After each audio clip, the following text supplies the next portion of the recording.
तो फ्रेंड, आज के वीडियो सीरीज के अंदर हम डिस्कस करने वाले हैं basic electrical and electronics engineering के अगले टॉपिक को, जिसका नाम है कंसेप्ट ऑफ फेजर। जी हाँ दोस्तों, फेजर क्या होता है, फेजर के कंप्लीट कंसेप्ट को हम डिस्कस करेंगे। उससे पहले हम लोगों ने बहुत सारे लेक्चर्स को डिस्कस किया हुआ है, बहुत सारे टॉपिक्स को मैंने बताया है। तो अगर आपने उन वीडियोस को नहीं देखा तो जरूर देख लीजिएगा। प्लेलिस्ट का लिंक आपको नीचे डिस्क्रिप्शन बॉक्स में मिल जाएगा, आप वहां से उसे चेकआउट कर सकते हैं।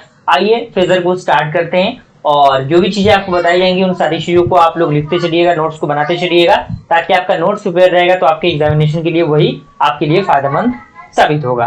तो ये क्या होता है, तो इसमें सबसे पहला पॉइंट कह रहा है कि sinusoidal alternating quantity can be shown by a line definite length rotating in anti clock direction at a constant angular velocity. यानी जो आपका साइनोसॉइडल अल्टरनेटिंग क्वांटिटी होता है वो क्या कर सकता है, वो लाइन के द्वारा डिफाइंड होता है, जिसमें आपका जो लेंथ होता है वो रोटेट करता है एंटी क्लॉकवाइज डायरेक्शन के अंदर एक कांस्टेंट एंगुलर वेलोसिटी लेके चलता है।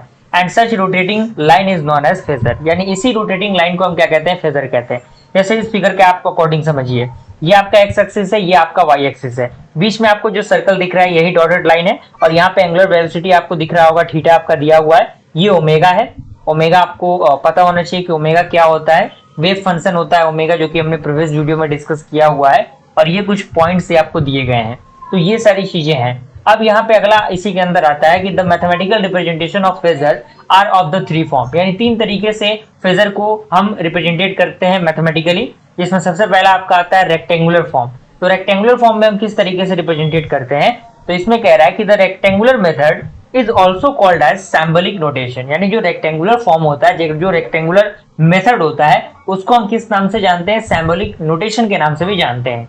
और इसी में अगला पॉइंट कह रहा है कि in this method the phasor is resolved into horizontal component and vertical component. यानी इस मेथड के अंदर जो फेजर होते हैं वो रिसॉल्व होते हैं, रिसाइज होते हैं किसके फॉर्म में, हॉरिजॉन्टल कंपोनेंट के फॉर्म में और वर्टिकल कंपोनेंट के फॉर्म में। और इसके बाद अगला पॉइंट कह रहा है कि a phasor can be expressed in the complex form as follows V bar. V bar कहने का मतलब क्या है, वी पे यहाँ पे मैं आपको थोड़ा सा दिखा दूं, यहाँ पे थोड़ा सा पावर पॉइंट स्लाइडिंग में वो चीजें अभी अवेलेबल थी नहीं। ये वी बार कहने का मतलब ये इस तरीके का रिप्रेजेंटेशन आपका होगा, V bar is equal to X plus Y J. Clear. अब इसके मैग्नीट्यूड की हम बात करें, मैग्नीट्यूड ऑफ फेजर, किसी भी चीज का मैग्नीट्यूड हम किस तरीके से निकालते हैं, जो भी कंपोनेंट आपका दिया रहेगा उसका अंडर रूट करके उसका स्क्वायर हम करेंगे। तो यहाँ पे आप देख सकते हैं वही चीजें यहाँ पे अप्लाई की गई हैं, वही चीजें यहाँ पे आपकी यूज हुई हैं। तो v is equal to under root X square plus Y square.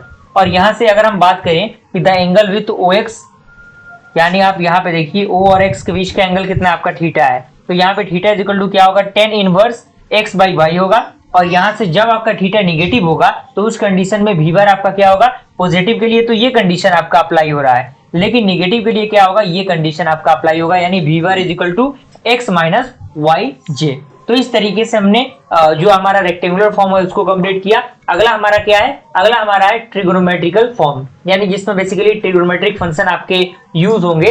तो इसके अंदर कह रहा है कि in this method the horizontal component and the vertical component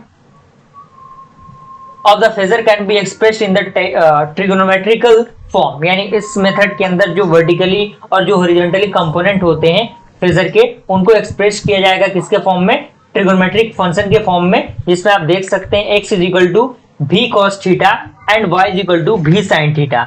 तो हम जानते हैं, चूंकि हमने अभी डिस्कस किया कि v बार का फॉर्मूला क्या होता है, v bar is equal to X plus Y जे।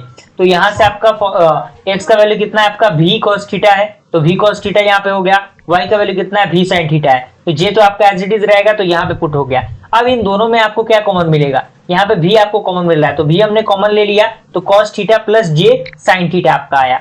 और चूंकि अगर आपका एंगल निगेटिव रहेगा तो उस कंडीशन में क्या बनेगा, ये पॉजिटिव के लिए कंडीशन है, ये आपका निगेटिव के लिए हो जाएगा, यानी v bar is equal to V into cos theta minus I sine theta. Clear हुआ, कोई दिक्कत परेशानी नहीं होनी चाहिए। उसके बाद आपका आता है पोलर फॉर्म। पोलर फॉर्म क्या होता है, तो इसमें कह रहा है कि a polar form is a short form of a trigonometrical representation of phasor. यानी ये एक शॉर्ट फॉर्म होता है, जो भी ट्रिगोनोमेट्रिक फंक्शंस होते हैं उनको रिसाइज करने का एक तरीका होता है, and it is given by, इसको हम किस तरीके से लिख सकते हैं, v bar is equal to v, और यहाँ पे ये लेस देन नहीं है फ्रेंड, यहाँ पे थोड़ा सा आपको ध्यान देना है, ये लेस देन का सिंबल नहीं है, ये आपके एंगल का सिंबल है, ये सिंबल है ये, तो इसको आप थोड़ा सा करेक्ट कर लीजिएगा। v bar is equal to v and angle of theta. ये पॉजिटिव के कंडीशन में। अगर निगेटिव रहेगा तो v बार इक्वल टू क्या होगा, v angle of minus theta. तो इस तरीके से हमने क्या किया, फेजर के कंसेप्ट को कंप्लीट किया, और मुझे पूरी उम्मीद है कि ये चीजें आपको पूरी समझ में आई होंगी। और अगर वीडियो पसंद आया तो लाइक जरूर कीजिएगा फ्रेंड्स। जल्दी मिलते हैं ऐसे ही किसी इंटरेस्टिंग वीडियो के साथ, तब तक के लिए थैंक यू।